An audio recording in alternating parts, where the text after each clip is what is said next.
Меня зовут Кондратюк Елена. Я работаю контролером электромонтажных работ.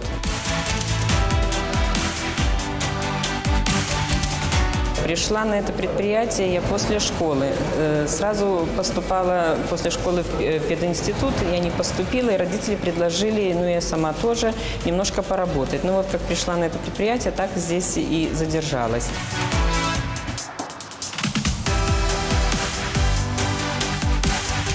Сразу я пришла работать на конвейер обычным упаковщиком. А через 2 года мне предложили перейти в контролеры электромонтажных работ. Ну, я попробовала, у меня это стало получаться, и я уже с 1990 года работаю контролером электромонтажных работ на этом предприятии.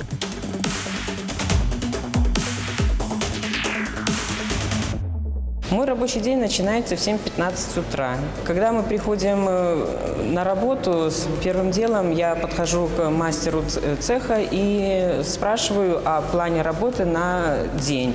Когда я узнаю то, что мы будем делать, согласовываю это уже с мастерами, с конструкторами, открываю конструкторскую документацию и смотрим по деталям, что все ли у нас соответствует нашей продукции. Моя задача состоит в том, что я проверяю светильники, смотрю их внешний вид, проверяю их на прочность изоляции, на их работоспособность и на то, как они упакуются и выходят с цеха на склад.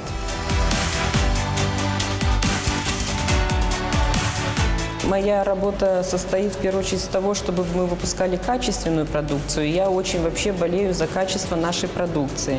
И люблю доставлять приятное людям, чтобы вот люди приобрели нашу продукцию и были ей довольны.